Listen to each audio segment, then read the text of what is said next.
Ora viva, boa noite Moçambique, boa noite caros telespectadores da TV Miramar, sejam todos bem-vindos a mais uma edição do Resenha Semanal, hoje dia 3 de abril para o ano 2016. Vamos hoje olhar para as principais notícias que marcaram a semana e iremos primeiro analisar a situação da deportação da ativista Eva Moreno, uma ativista espanhola que foi deportada ainda esta semana. Mais do que isso, vamos fazer análise em relação à apreensão das armas de fogo que foram encontradas em casa do líder da Renamo, Afonso Dhlakama, e também na sede nacional desta formação política. E para tal, conto, como sempre, com a presença dos painelistas residentes. Está aqui hoje a senhora Écita Sigauque, está também o senhor Arlindo Novaes e também contamos com a presença do senhor António Muxanga. Queria, antes de mais, saudá-los e saber se está tudo bem convosco e tiveram uma semana tranquila ou não. Começando pelo Muxanga, do outro lado, boa noite, sou Muxanga, como é que está?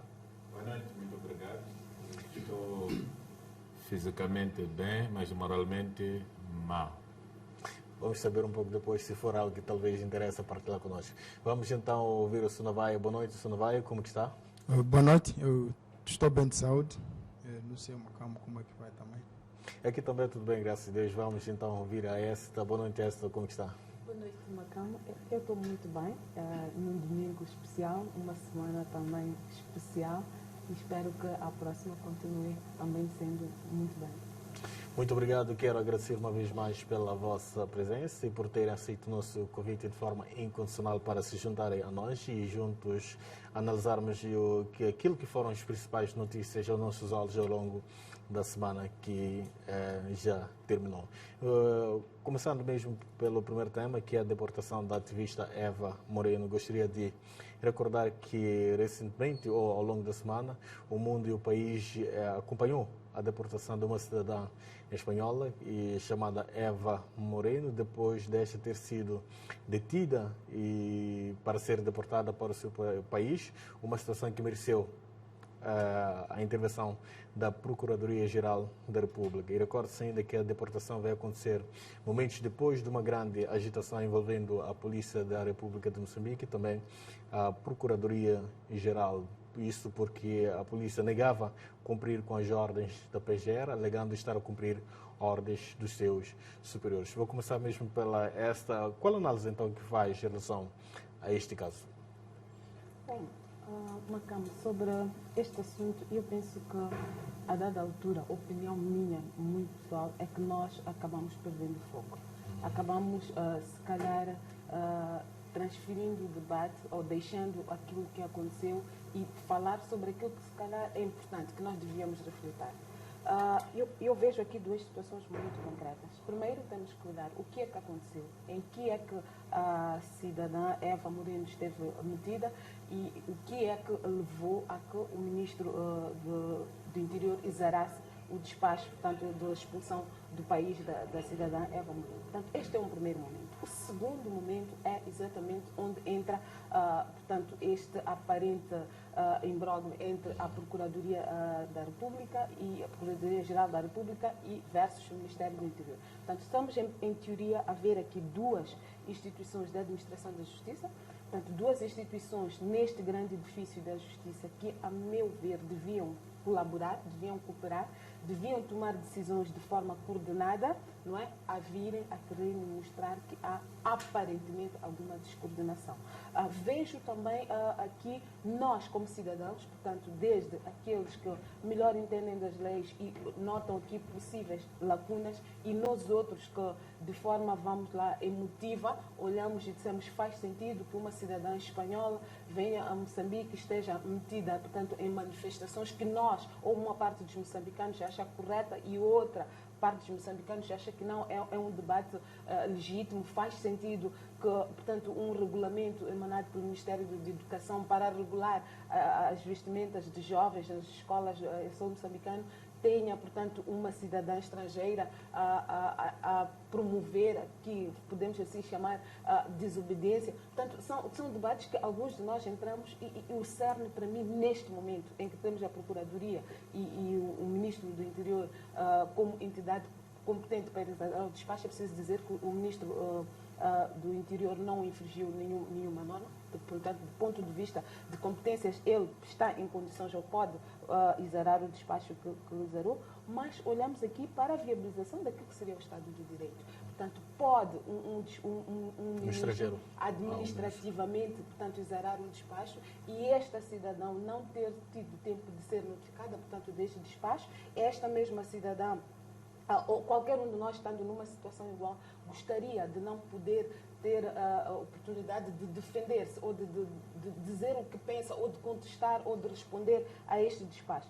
E, por outro lado, temos também temos que nos indagar o que é que aconteceria se qualquer um de nós estivesse numa situação similar. Portanto, não vejo aqui o debate, a meu entender, devia cingir-se naquilo que se pode fazer para que situações futuras não aconteçam. Portanto, o despacho foi exarado, sim, pela entidade competente, sim. O que me parece que é o cerne hoje da questão, o que me parece que é o que devia estar a ser aqui discutido será que, sendo este despacho administrativamente correto, não é?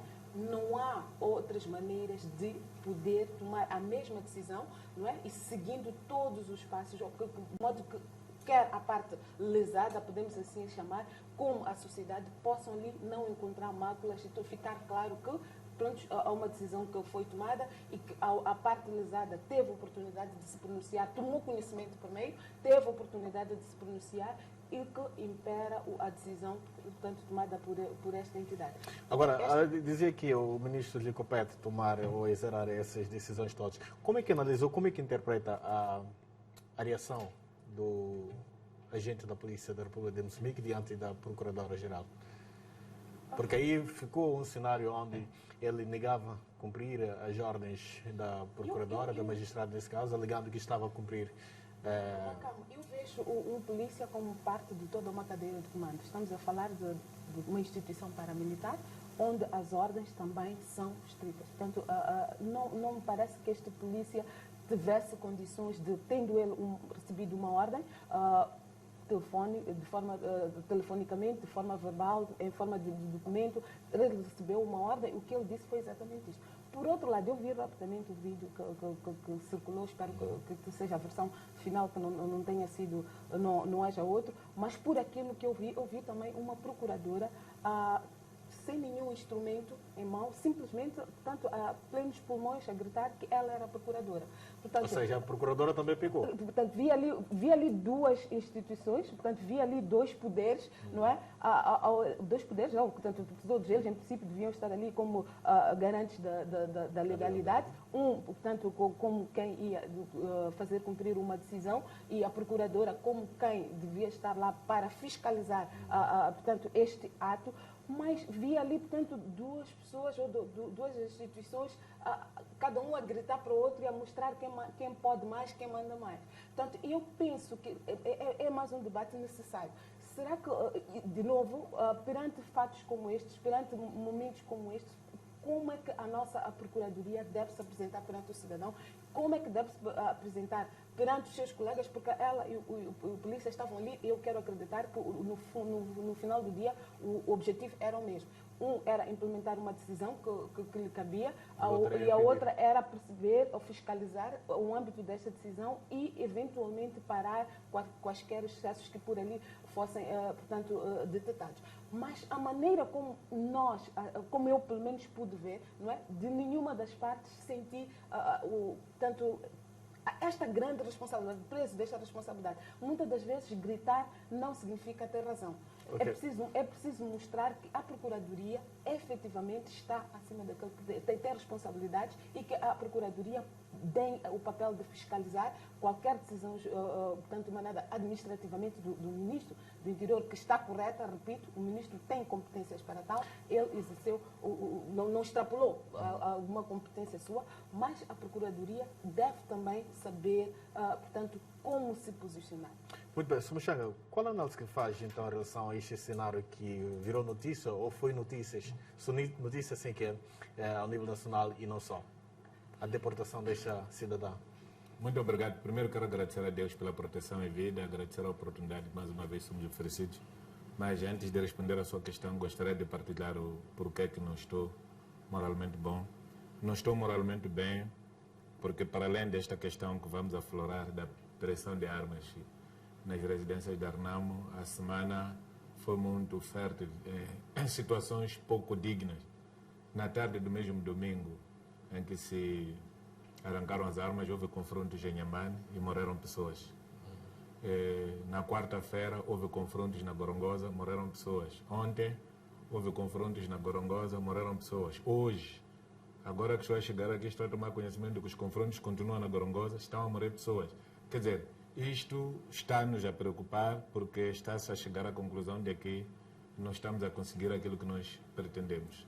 Então, a continuarmos com este caminho que estamos a seguir, vamos parar quando muita coisa estará estragada. Por isso, moralmente, fiquei abalado. Estás a ver como... E olhando particularmente para a questão em causa neste momento, sabemos que houveram vários acontecimentos ao longo da semana, só por uma questão de gestão de tempo mesmo podemos nos focar para aquilo que é o essencial neste momento. Vamos então analisar aquilo que é o tema do dia, olhando para a questão da deportação da ativista.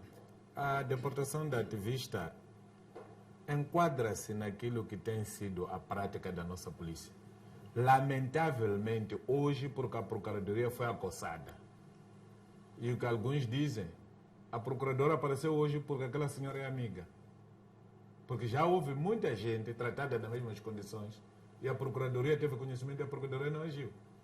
E uma das pessoas que passou daquelas humilhações é o Diamantino Miranda, o treinador do Costa de Sol. Vê ser carregado no campo a despedir jogadores de forma vergonhosa. Eu cheguei a falar com o funcionário da migração que estava a dirigir a operação. Eu falei com a ministra do Trabalho, porque aquele assunto ali não começa com o ministro do Interior. Quem instruiu basicamente aquele processo não é o ministro do Interior. É o Ministério da Educação, entidade tutelar das crianças estavam a fazer o quê? A manifestação. O ministro deu o cunho legal à pretensão do Ministério da Educação. Da mesma maneira que o ministro do Interior, cessante, também deu o cunho ao desejo da ministra do Trabalho. Por isso, costuma dizer, a ministra do Trabalho expulsou da República de Moçambique. Nunca ouviu isso. Mas nas competências, a ministra do Trabalho não tem competência de expulsar ninguém. Tem competência de lhe tirar licença de trabalho. Então, basta retirar a licença de trabalho, consequentemente você entrega ao Ministério de quê? Do Interior. E o Ministério do Interior trabalha com o fundamento do documento que diz que o fulano foi retirado a licença de trabalho na República de Moçambique. Então, é preciso criar aqui condições que permitam que tanto o Ministério do Trabalho, o Ministério da Educação, antes de mandarem essa sua pretensão ao Ministro do Interior, esses documentos passem de uma entidade legal, neste caso a Procuradoria, para se verificar a legalidade dessa pretensão e dar parecer para permitir que o Ministro possa atuar com segurança. O que está a acontecer efetivamente aqui é que o Ministério do Interior está investido de tantos poderes que depois não sabe como pode geri-los. É por causa disso que, apesar da lei estar clara sobre como é que tem que se proceder às buscas, encontramos polícias a abusarem desse poder porque têm armas. Portanto, não é hoje que nós vamos tirar esse poder do Ministro do Interior porque foi mexer uma espanhola, porque o polícia empurrou uma procuradora, porque efetivamente, sempre que houver este tipo de questões, a Procuradoria nunca esteve disponível para fazer inquérito. Em condições normais, cada assunto que se reportar que se acha que é ilegal, é obrigação da Procuradoria inquirir. Não inquirir para criminalizar, mas para ajudar a esclarecer e formatar a opinião pública no sentido das pessoas saberem obedecer à lei. Segundo, o polícia que aparece a discutir com a Procuradora é polícia de proteção. A missão de deportar não cabe à polícia de proteção. A missão de deportar cabe à migração.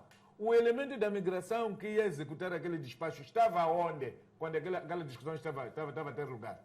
Porque aquele polícia, pelo que eu sei, a situação dele era de dizer que aquele cidadão não podia sair daquele espaço. Porque a procuradora chegou lá para tirar a pessoa. E o polícia dizia, não, esta aqui não sai. Porque nós estamos a cumprir uma decisão do ministro. Eu sou subordinado de quem? Do ministro. Agora, deportar, isso é outra coisa. Então, a procuradora não devia discutir a deportação com o homem da polícia de proteção. Devia discutir a deportação com a entidade legal, neste caso que é a Direção Nacional de Migração. Portanto, enquanto nós continuarmos da forma como estamos, nós temos muitas leis que são tratadas de maneira muito leve. E depois se diz que o governo vai regulamentar. O governo não está a regulamentar nada. Agora, Sr. Muxanga, acha que este cenário poderá comprometer as relações que existem entre Moçambique e a Espanha? Futuramente, a curto, médio prazo? Nem quando humilharam o Diamantino Miranda com mentiras. Eu tenho a gravação do que o Diamantino Miranda disse em Vilanculos. Em nenhum momento insultou os moçambicanos. O jornalista é que traduziu sob o entendimento dele. E ninguém no Ministério do Trabalho usou chamar a gravação para ver e consubstanciar se aquilo era verdade ou não. Portanto, esta questão aqui não é exatamente do Ministro do Interior. O Ministro do Interior acaba apanhando o coitado pela tabela porque tem um poder de esferográfica que azarou o despacho de expulsão. Então, é preciso que o governo agora sente e regulamente claramente que toda decisão a ser tomada deve primeiro ter o parecer de quem vela pela legalidade neste país. Se achar que a Procuradoria não vela pela legalidade, então tem que haver um departamento bastante dentro do Ministério do Interior ou no outro sítio que vai passar a vida a dar pareceres ao Ministro do Interior para que as decisões do Ministro do Interior não sejam tratadas da forma como estão a ser feitas. Porque neste caso, eu não consigo encontrar a culpa do Ministro do Interior, porque todos os Ministros do Interior deste país sempre agiram daquela maneira. Basta uma entidade reclamar que o fulano de tal, tutelada por mim, cometeu isto e retira a licença. Se o Ministério de Saúde retira a licença ao médico, esse médico depois é deportado. É o Ministério do Trabalho. Então, não é desta que a Procuradoria tem que pedir a nós para fazermos coro com ela. Porque a Procuradoria já deve ter feito isto há muito tempo, quando muitos cidadãos estavam a passar mal. Sr. Navaia, qual análise você faz em relação a este caso? Bom, mais uma vez, boa noite. A análise que eu faço relativamente a essa questão é que nós estamos diante de uma justiça anárquica. É preciso, em primeira mão, separarmos os poderes do Executivo e também separar os poderes da Procuradoria-Geral da República. Porque o que me consta, essa rapariga ou moça, como queira se dizer, supostamente terá se envolvido em manifestações pacíficas, segundo o que eu pude perceber, e que ela foi vista com outros moçambicanos a fazer essa manifestação, e ela foi apontada como sendo o cérebro dessa manifestação. Porque ostentava alguns dísticos supostamente insultuosos, que eu também não pude ter acesso a esses dísticos, o vídeo em si não consegui ver. Mas também, acima disso, nós estamos, de princípio, estamos a violar aqueles que são os direitos internacionais, de não podermos querer ouvir a ela. Nós estamos num Estado de Direito e Moçambique é signatário de Declaração Universal dos Direitos Humanos. Mesmo que essa moça tenha cometido algum crime até doloso, ela naturalmente tem o direito de ser ouvida. Mas isso não aconteceu. E segundo a Declaração Universal dos Direitos Humanos sobre a liberdade de expressão, todo indivíduo tem a liberdade de se expressar, a liberdade de dar a sua opinião, de dar o seu pensamento. Agora, a polícia, constatando que houve algum exagero no comportamento dessa moça, era necessário que ela pudesse ser chamada e ouvida, que é para poder ouvir a versão dela. E nós, nesse caso, é aquilo que eu disse, para além da Constituição, porque a Constituição da República em nenhum momento diz que é só os moçambicanos que devem se manifestar. Então, a Carta, ou seja, a Declaração Universal dos Direitos Humanos prescreve isso, que todos os povos são iguais, todos os homens são iguais, e por essa razão, ela estando em Moçambique, sendo estrangeira, usou esse instrumento internacional, que também Moçambique é signatário, e fez essa tal manifestação. Agora, é preciso lembrar que também, no uso dessa lei, podemos ter alguma, talvez, a falta de interpretação, sobretudo por parte do Executivo, na própria lei número 5/93, de 28 de dezembro, no seu artigo 23, que fala sobretudo do cenário dos estrangeiros de Moçambique ou qualquer país. Então, aqui, nesse caso concreto, deve-se declarar pessoa não grata né? Mas isso não aconteceu. Esses procedimentos todos não foram observados e depois dessa declaração é que pudesse, na verdade, justificar que ela pudesse ser deportada. Recorde-se, mesmo se fosse o nosso caso, né? Aconteceu isso na China, quando alguns moçambicanos, alguns estudantes moçambicanos estavam na China, estavam a manifestar-se, foram repreendidos pelo governo chinês e também, de forma eufórica, foram condenados pelo governo moçambicano. E isso também aconteceu no Sudão. Parte dos estudantes também que estavam a reivindicar os seus direitos, que é um direito do cidadão, independentemente de onde ele estiver, também foram repreendidos pelo governo sudanês e também condenados pelo governo moçambicano. Então são cenários que são convenções internacionais que devem ser observados. É certo que nós até podemos tratar o cenário diferente da Constituição da República, mas também temos convenções que Moçambique assinou que é preciso também observar e respeitar. Esta partilha a ideia do nosso... Não vai? Mas antes de responder, vamos observar o nosso primeiro intervalo. Voltamos daqui a alguns instantes. Não sai daí e até já.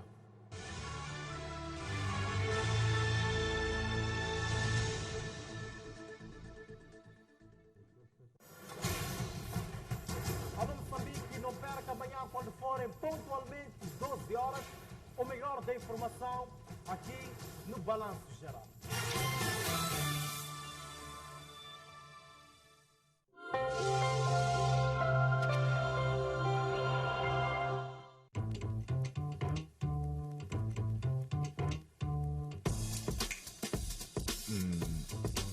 Vamos experimentar algo diferente. Jameson, um whisky irlandês 3 vezes destilado por uma dupla suavidade.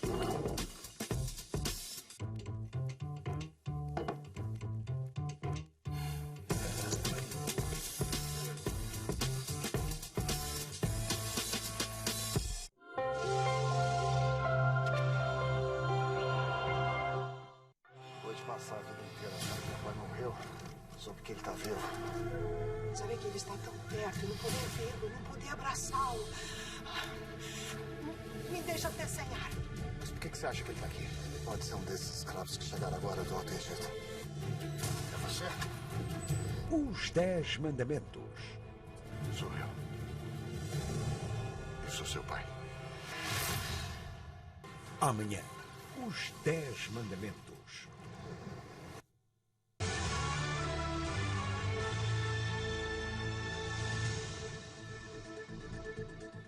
Boa noite, uma vez mais estamos de volta para a segunda parte do Resenha Semanal de hoje, dia 3 de abril para o ano 2016. Estamos a analisar a deportação da ativista Eva Moreno, que depois de uma pequena agitação que teve lugar no aeroporto internacional de Mavalane, a situação acabou envolvendo a intervenção da PGR e houve um mau clima entre a Procuradoria e também a Polícia da República de Moçambique. E a palavra estava consigo, perguntava se partilha a ideia do Sonavaia ou não. Não partilho. Primeiro, eu acho que ele parte de uma posição equívoca quando traz aqui a colocação, portanto, persona não grata. Portanto, persona não grata, na verdade, seria alguém que não é bem-vinda, alguém que não é desejável, alguém que, portanto, que o Estado entende que atenta contra si e decide expulsar. Normalmente, estas são pessoas ligadas ao mundo diplomático. Portanto, pode ser um diplomata, pode ser o próprio representante de um Estado que, no Estado hospedeiro, no Estado credenciador, ele tem atitudes, toma posições que atentem contra, portanto, o bom relacionamento dos Estados e este decide, portanto, expulsar. Não é o caso da senhora a quem é a alusão. Esta é uma ativista, pelo que podemos perceber, é uma ativista social. Esteve em Moçambique, portanto, a trabalhar com o Fórum Mulher. E este Fórum Mulher é que está por detrás de toda uma organização, inclusive que protestava ou tinha suas posições divergentes com relação a este regulamento e a questão das SAIs. Eu insisto e volto mesmo a achar que nós estamos aqui a perder o foco. O ministro fez aquilo que lhe cabia e ele tem competência para tal. A Procuradoria devia também fazer o seu trabalho, portanto, de verificar a legalidade destas ações. O que nós vimos ali não foi propriamente isto. Vimos uma procuradoria a irromper o aeroporto internacional de Mavalane, a bater boca com um agente que estava a cumprir uma ordem, e é preciso dizer que esta ordem foi emanada também administrativamente por quem de direito, e é uma procuradoria simplesmente ali a bater boca. O que é que ela levava? Qual foi a verificação que ela fez? Quais são, portanto, o que é que havia ali de errado? O Muxanga aqui adiantou um fato, que aquele senhor era uma espécie de fiel depositário, o polícia. Portanto, não era ele quem ia fazer a deportação. Se ela contestava a deportação daquela senhora, que parece ser o Fórum Mulher e alguns ativistas, algumas vozes também aqui levantam-se, qual é a maneira, qual é o instrumento que levavam para contestar essa deportação? Eu volto a insistir que o cerne aqui, que nós como sociedade, como Moçambique, devíamos fazer hoje, é olhar e nos perguntarmos, primeiro, o ministro é entidade para tomar aquele tipo de decisão? Acho que todos concordamos que sim. O ponto para mim é até que ponto o ministro sozinho, ou de forma individual, unilateral ou colegial, pode tomar essa decisão. É que, portanto, olharmos aqui, portanto, a materialização do Estado do Direito, a vermos a legalidade e a forma como esta cidadã foi tratada, se é correta, se é apropriada ou não, para que casos futuros possam ser, portanto, tramitados da melhor maneira. Eu penso que este é o cerne, este é que seria o debate ideal e seria o debate que ia nos levar para que situações futuras não acontecessem. Outra situação que nós temos estado a assistir é que muitos moçambicanos, aqui mesmo ouvimos, a Procuradoria só apareceu porque era uma pessoa amiga. Temos 1001 casos de cidadãos nacionais, temos 1001 casos até de estrangeiros que sentem-se injustiçados, nunca vimos esta pujança. Portanto, isto pode ser uma percepção, pode ser uma situação real. Penso que aí é que nós devemos nos concentrar. O que é que efetivamente foi feito que não devia ser feito. E para aquilo que foi feito da melhor maneira. O que é que nós devemos levar à colocação, porque às vezes não basta estar escrito para que seja legal, não basta ser dito ou ter sido feito, ter sido tanto um despacho exarado pelo Ministro do Interior, que nós todos concordamos que é a pessoa correta. Pode ser que é uma lei ou é uma competência que lhe foi atribuída, mas que hoje não se adequa, não se mostra mais adequada. Se calhar, como sociedade, temos que parar e dizer, estando eu na situação da cidadã espanhola, o que é que eu gostaria de ver acontecer, portanto, se estivesse na Espanha? Exatamente. É isto que nós temos que olhar e nos concentrar. Parece que muitas das vezes nós perdemos o foco, não é? Aliás, tentamos transformar tudo isto como uma situação, uma questão de sainhas. Portanto, todo um país está aqui a discutir o tamanho que as mulheres devem... Então, não me parece que esta seja a forma mais correta de levar, portanto, esta discussão a bom porto. Muito bem. Sr. Muxanga, aqui é consensual que o Ministro do Interior tomou uma decisão administrativa e correta, já foi dito isso, e hoje temos uma Procuradoria que ordenou a realização de um inquérito para verificar as reais circunstâncias que terão concorrido para a expulsão desta cidadã, e mais do que isso, sabemos também que o governo da Espanha convocou o embaixador moçambicano em Madrid para pedir algumas explicações em volta deste caso. Como é que olha então para essas duas realidades? Bom, é um procedimento normal. Lamentavelmente, a nossa Procuradoria sempre vai atrás do prejuízo. Eu acho que a Procuradoria tem que estar atento a tudo. Nós temos assistido situações de pessoas que são violentadas. Os procuradores já passaram a não abrirem boca. Eu, como agente do Estado, tenho obrigações. Eu não posso ver uma mulher, por exemplo, evaporada na rua passar. Porque eu tenho responsabilidades neste país. Porque eu posso passar, depois ficar a saber que aquela mulher foi morta. Ou ela reagiu mal, matou a tal pessoa. Eu poderia ter contribuído para evitar que isso acontecesse. O colega aqui estava a falar do direito.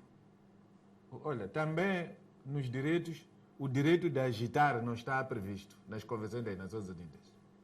Direito de andar a agitar, não existe. De ensinar as crianças a andarem nuas, não existe isso. Aquele grupo de pessoas é o mesmo grupo que nos traz o problema aqui de gays, aqueles ali. Dizendo que são direitos internacionais. Então, se não qualquer dia, aqueles grupos vão nos trazer canibais aqui, aqueles que comem carne de pessoas. Contudo, acredito que a pena que lhe foi aplicada pode-se entender que foi demasiada. Tendo em conta que o despacho não faz referência nenhuma, senão apenas se limita a dizer que feriu os bons hábitos dos moçambicanos.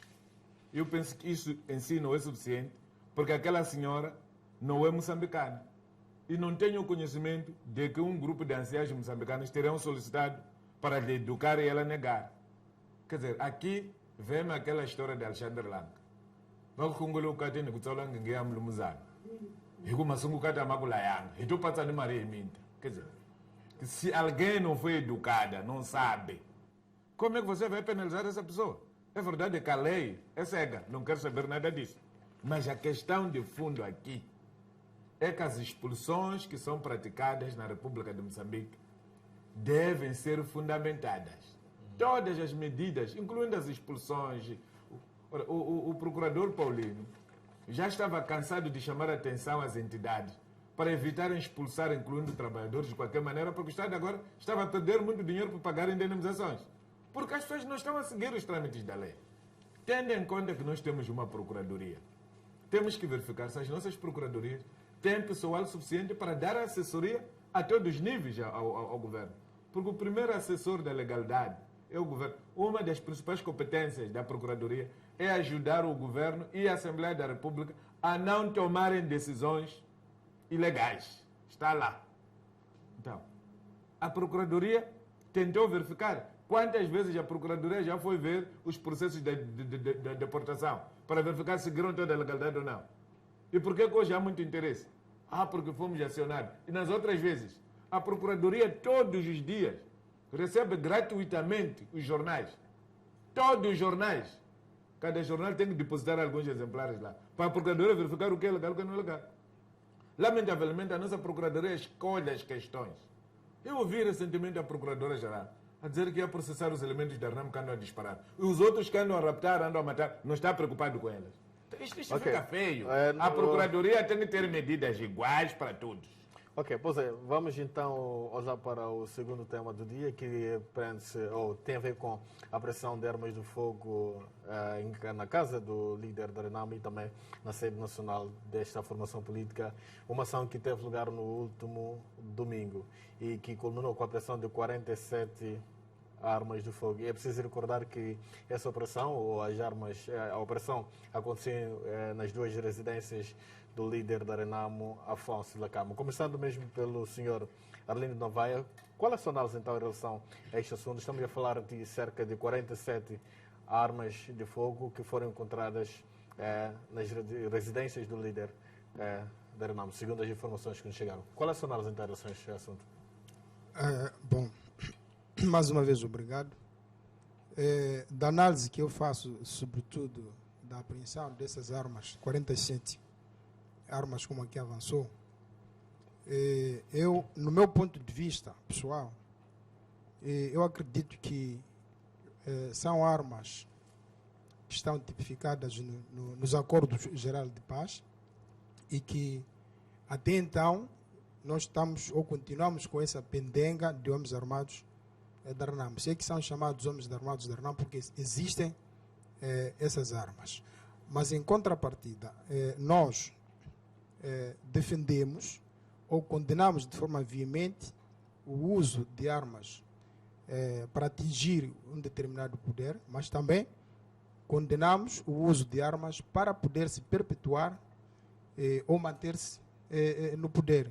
E nós entramos nessa lógica que todo processo deve ser democrático.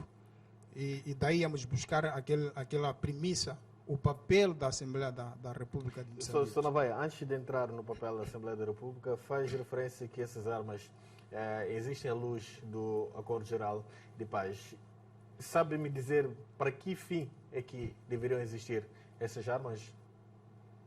Bom, porque nós estamos a falar de armas que foram encontradas no interior de residência. Agora, é preciso também separarmos aí. Estamos a falar de armas que existem à luz do OGP. Mas ok, para que fim? Porque não podemos ir lá para o Senado como se fosse tão normal para a nossa sociedade hoje em dia. Então bom, é preciso observar essas questões para que fim eu aqui não posso avançar, na verdade, mas eu estou a falar usando os acordos gerais de Roma, que explicam claramente que o líder da RENAM deve ter direito de segurança ou da guarda pessoal armada.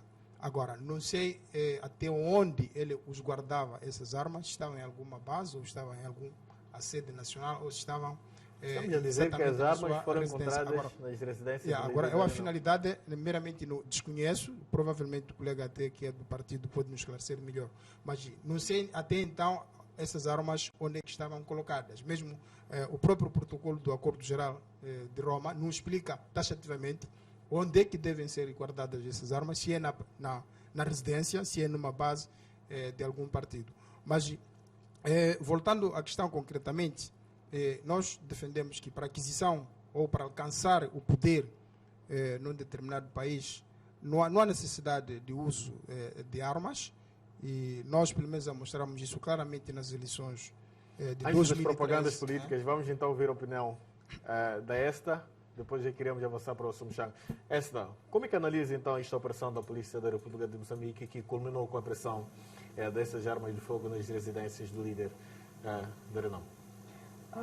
Eu vejo aqui uma ação normal, de rotina, da Polícia da República de Moçambique, e acho que é uma ação normal porque, pelo que nos foi dado a saber pelo comandante, é que esta portanto, busca a estes locais, portanto, a residência e a sede da Renamo foi precedida de uma denúncia popular. Portanto, populares teriam contactado a polícia e dado a conhecer existirem homens que seriam, portanto, associados à onda de assaltos portanto, na cidade de Maputo, e que estas armas poderiam ter como, portanto, ponto de partida a Renamo. O que a polícia fez foi deslocar-se para estes locais e, portanto, procedeu à devida vasculha. Pelos resultados, constatou-se que efetivamente existiam lá armas e constatou-se também, volto aqui a citar o comandante que esteve à frente desta operação, que efetivamente pelo menos uma daquelas armas apreendidas na residência do líder da Renamo teria sido disparada recentemente. Portanto, até a data da sua portanto, aparição, ele falava de cerca de um mês. A questão que se coloca é, o líder da Renamo está em parte incerta já há algum tempo. E estas armas estão na cidade de Maputo. Portanto, o líder da Renamo não está em Maputo, pelo menos que se saiba já há algum tempo. Temos ouvido de alguma comunicação social, inclusive pelos próprios membros da Renamo, a citá-lo a partir portanto, da parte certa, Serra de Gorongosa, Setungira. Então, não está em Maputo. Mas temos também fato, como disse, adiantado pela polícia, de que estas armas teriam sido disparadas recentemente. Então, nós aqui perguntamos, as armas teriam saído de Setungira e à luz destes confrontos que se falam e na tentativa de proteção do líder da Renamo, porque como citou aqui, disse aqui o meu colega Navaia, à luz do AGP, estes homens da Renamo, ou alguns homens da Renamo, teriam portanto, a prerrogativa de manter-se com as suas armas para efeitos de segurança de altas individualidades da própria Renamo. Assumindo faz ainda sentido esta portanto, citação ao Acordo Geral de Paz, então temos que usá-lo tal como este mesmo acordo preconiza, que seria na proteção do líder da Renamo. Ora, as armas foram encontradas na sua residência, estas mesmas armas indiciam ter sido disparadas, portanto, há aqui um paradoxo. O que é que teria acontecido? Eu olho aqui não necessariamente como continuidade do desarmamento, mas como um ato de ordem, de devolver a ordem e tranquilidade pública. Porque, se houve esta denúncia, houve, acredito eu, um trabalho de contra-inteligência, a polícia teria se movimentado e aferiu que as denúncias poderiam sim ter o seu cunho de verdade e acabaram se efetivando. Então, o que nós temos que ver é até que ponto faz sentido ainda continuarmos a falar de armas, portanto, em poder da Renamo, que deveriam ser usadas para aquilo que seria a proteção de altas individualidades e, entretanto, estas mesmas armas estarem agora a ser usadas para outros atos. Eu penso que isto, inclusive, os próprios homens da Renamo condenam. Inclusive, a própria liderança da Renamo condena, porque eu acredito que, e por aquilo que nos tem sido dado a conhecer, as armas, portanto, a Renamo defende que aquelas armas não são ilegais, defende que não há necessidade de, portanto, fazer-se um desarmamento compulsivo, porque há uma legitimidade para elas estarem lá, inclusive trazem até à colocação alguma desatenção do próprio governo, que podemos aqui dizer que permitiu que desde o AGP, portanto, de 94 até hoje, portanto, estas armas ainda estivessem em poder da ARNAM. Mas então temos que fechar os necessários intervalos. É que estas armas a estarem em poder dos homens da ARNAM, que sejam usadas única e exclusivamente para a proteção, não é, de altas individualidades. E que, havendo qualquer indício, qualquer desvio de estas estarem a ser usadas em atos que atentam contra a tranquilidade pública, que atentam contra a vida dos cidadãos, eu penso que as forças de defesa e segurança, a polícia, no caso em apreço, não deve se coabir de, primeiro, verificar estas denúncias e apreender este material para que a sociedade possa, de alguma maneira, estar livre disto. Ok, sobre Xanga, o que tem a dizer em relação a esta apreensão das armas de fogo nas residências do líder da ARNAM? Estamos a falar de cerca de 47 armas de fogo, segundo dados que chegaram até nós. Primeiro quero criticar o moderador, que se quer ser bom moderador não pode fazer o que fez. Esta questão diz respeito à ARNAM, deve ter começado da ARNAM. Okay. Portanto, o senhor entendeu que tem que começar da ponta. Que objetivos pretende, só o senhor é que sabe. Mas a questão de fundo é essa. Mas também, sobre Xanga, eu acho que é uma questão que não precisamos de Não, desculpa, eu já falei, porque... deixa-me usar o Não, tempo. mas é que é preciso perceber que o moderador sou eu, então eu estou livre de escolher quem começa a intervir. Só que conforme mas vamos ao essencial. Conforme te disse, meu colega, este assunto diz respeito à ARNAM. Eles, por exemplo, interpretaram mal o Acordo Geral de Paz. Ok, vamos ao Em essencial nenhum então para poder momento o Acordo esclarecer. Geral de Paz disse que as armas eram únicas exclusivamente para defender o presidente da Força da Câmara. Sim, mas eu... Deixa-me explicar. Okay. As armas é para a proteção de altas individualidades da ARNAM que não estão quantificadas e bens da ARNAM, móveis e imóveis, que não estão quantificados. Mas indo concretamente à tua questão, queria te dizer o seguinte. As armas estão naquela residência, porque a residência onde foi apanhada armas foi uma. Okay. Na outra residência, a arma que apanharam são 85 milimeticais. Okay. Eu ouvi isso também. 85 milimeticais. Que carregaram lá. Não sei se fazem parte do armamento.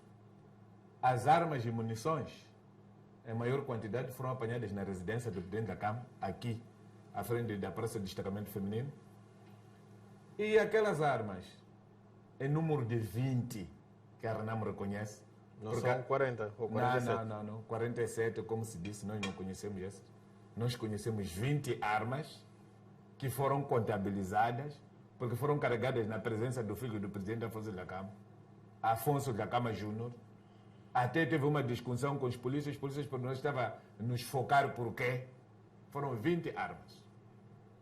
As outras que foram adicionadas, só a polícia que sabe o que pretendia. Mas, deixa-me explicar. Depois, foram buscar as outras 2 armas na sede da ARNAM. Portanto, no total, deveríamos falar de 22 armas. Essas armas estão lá no âmbito do Acordo Geral de Paz para defender os altos dirigentes da ARNAM. Tenta-se insinuar aqui que houve uma arma que disparou. Essa arma que disparou eu não conheço. E mesmo que tivesse havido uma arma que disparou, não era preciso carregar todas as armas. Porque as armas da Presidência da República dispararam, mataram alguém no Hospital Central. A mesma polícia não foi à presidência arrancar todas as armas. Identificou-se o agente que disparou. Em função do número de arma que disparou, a presidência conseguiu distinguir que esta arma estava com fulano. Essa pessoa foi chamada e explicou por que fez isso. E foi preso. E a polícia sabe muito bem disso. Agora, o que é que se pretende com aquela propaganda toda gratuita e barata? Só a própria polícia pode explicar. Durante a vigência do mandato do comandante-geral Pascoal Ronda, houve uma contenda entre a Renamo e o governo, porque naquela casa, no mesmo local onde foram tirar as armas, estava montada uma rádio de comunicação. E essa rádio de comunicação e outras que andavam pelo país, dizia-se que interferiam com as comunicações da polícia. O general Ronda, na altura, Samora Pessoa, mandou peritos lá, foram fazer a peritagem, na presença dos elementos da RENAM, não foram sozinhos. Chegou-se à conclusão, regressou-se para o Ministério, houve emissão de um mandato competente para eles trazer aquele material. Aquelas armas estavam ali, foram vistas. Desculpa, o comandante Miguel dos Santos, quando fica comandante-geral da polícia, sabia dessa existência daquelas armas. Os polícias que vão receber o presidente da Câmara o acompanham com homens armados. Se o senhor é jornalista honesto, deve se recordar disso. Sempre que o presidente da Câmara chega, vocês até filmam que os homens da RENAM já chegaram, significa que a Câmara está a chegar. Estão com aquelas armas e nunca foram ilegais. Na República de Moçambique, a proteção de pessoas faz-se com armas de fogo, de marca AKM e pistolas, na sua maioria Makarov. A única diferença entre aquelas armas da RENAM e as armas que os dirigentes da Frelimo usam é que os dirigentes da Frelimo, porque andam em carros de luxo, andam com a AKM de dobra coronha. Mas é AKM. Então, os da RENAM não tem muitas AKM de dobra coronha. Tem aquelas AKMs com coronha grande. Essa é a única diferença.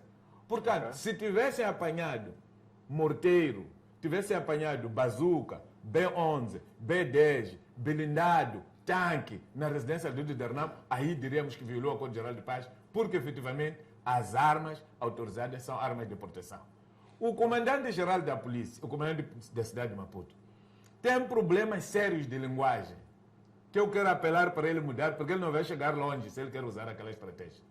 Apareceu no passado a simular que os ataques que se faziam na cidade de Maputo eram comandados através de um elemento da RENAM que estava no bairro Luís Cabral.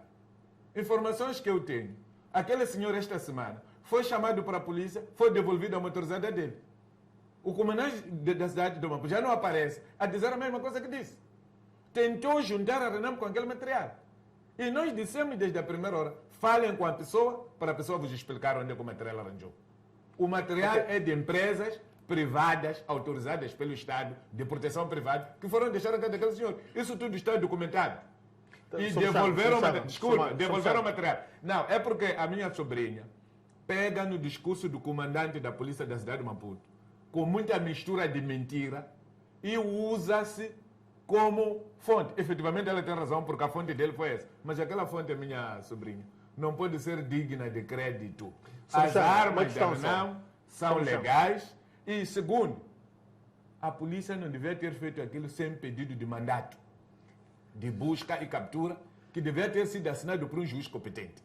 O tribunal, neste momento, há juízes de piquete, mesmo no fim de semana.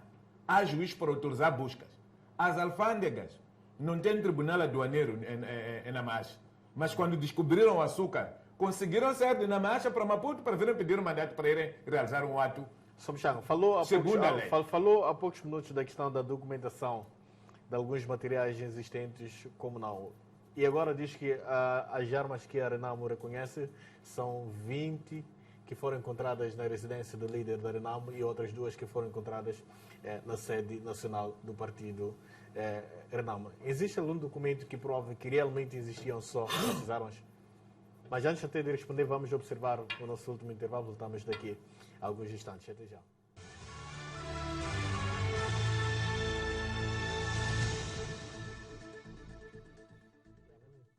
Matérias exclusivas. O depoimento das famílias vítimas do grupo terrorista Estado Islâmico. E veja ainda. Já imaginou criar abelhas dentro de sua própria casa? Você não pode perder. Daqui a pouco, no Domingo Espetacular.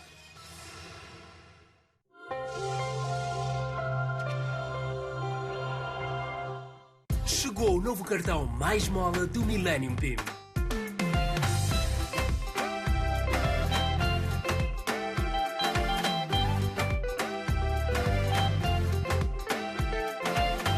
Com o cartão de crédito mais mola, todos os clientes que recebem o salário no Millennium BIM podem pedir um crédito com limite máximo até 2 vezes o salário e ainda recebem de volta mensalmente 2% dos pagamentos realizados em POS do Millennium BIM. Millennium BIM, mais para todos.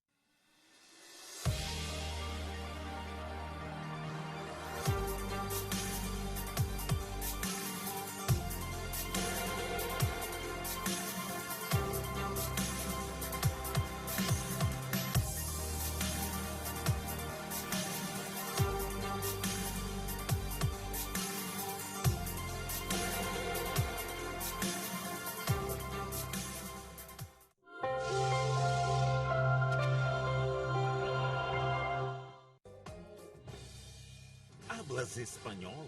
Não hablo espanhol. Você veio de onde? De Buenos Aires. Samba e tango? Todos iguais, porém diferentes. Hermanos e brazucas? É uma experiência muito profunda. Ela sabe fingir bem. Ela quer evitar o máximo que ela puder ficar lá. Não perca! Nesta quinta-feira, Troca de Família.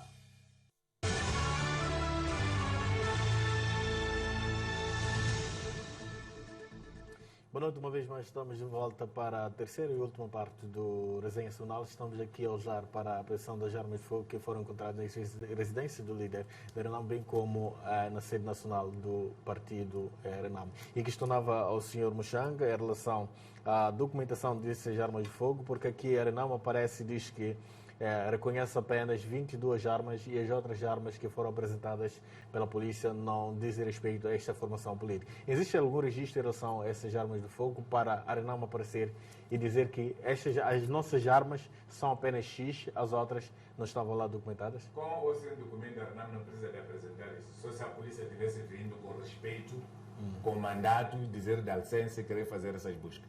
Okay. Mas uma questão tão simples como esta. A Renamo não tem museu de armamento.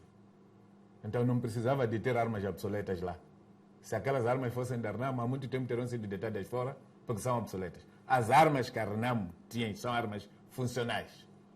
Portanto, armas da Renamo não são aquelas carcaças que eles apresentaram. Aquelas carcaças, eles sabem onde é que arranjaram. Então, Okay. é que fique claro isto. Por qualquer dia, aquelas mesmas armas carcaças podem ser metidas na tua casa. E você ser tido como assaltante e vir me pedir para eu vir lá na BO para vir te visitar.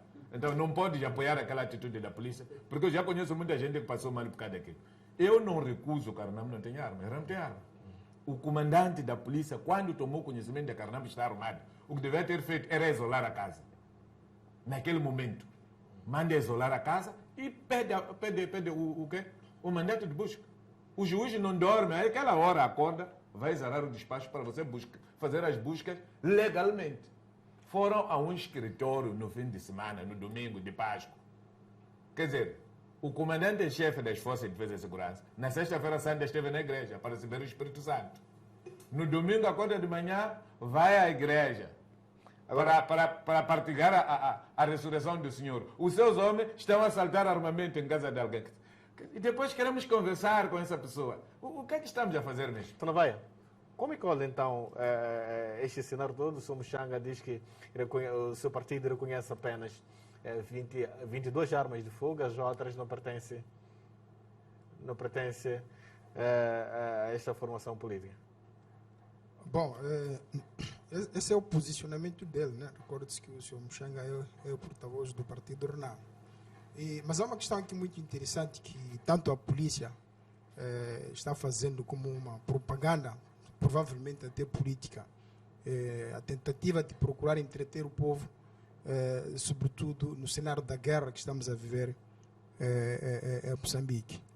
Eu acredito que se essas armas estão aqui na cidade de Maputo, ainda não temos cenários de ataques na cidade de Maputo, e nós defendemos sempre que é preciso encontrar-se um consenso, é preciso irmos ao diálogo. Das experiências que Moçambique tem, desde as guerras, as lutas de libertação nacional, ninguém conseguiu vencer ou ganhar o poder por via de armas. E nós defendemos sempre que é preciso irmos ao diálogo e é preciso voltar a entregar o poder à Assembleia da República. A Assembleia da República deve agendar a discussão da paz. Por exemplo, agora nós estamos em 2016. Não há nenhuma... A Assembleia da República deve fazer agendar, mesmo que seja necessário uma agenda extraordinária da Assembleia da República para discutir assuntos da paz, mas isso não está sendo discutido. E demais, é isso que eu estava aqui a referir, que há um cenário de querer entreter o povo sobre os piores cenários que estão a acontecer na região centro do país. Agora estamos a ver, são blindados, são nossos irmãos, nossos filhos estão a desaparecer nas matas de Gorongosa, nas matas de Sofala. Então são esses cenários que deviam ser discutidos, porque esses confrontos estão sendo verificados no centro do país. E depois não só. Aqui também o Presidente da República tem um papel fundamental como o alto magistrado da nação, sobretudo quando falamos da paz. Se nós voltarmos àquela falácia populosa que dizia eu confio em ti news. Se nós fazermos, por exemplo, deixa-me só para terminar, se fazermos um inquérito, se na verdade aquela premissa falaciosa constitui a verdade, claro que não. O que deve se fazer é verdade, é encontrarmos consenso para trazermos a paz para moçambicanos, do que a gente andarmos numa esquadra, numa casa, dizer que estamos a arrancar armas porque queremos trazer a liberdade ou a paz para Moçambique. Agora, só mais uma pergunta, só Navai. Eu lhe questionei o Sr. Muxanga, ele escusou-se a responder, alegando que não iria responder porque não faz parte da agenda, mas é preciso recordar que é um assunto que interessa os moçambicanos, particularmente os seguidores da Renamo.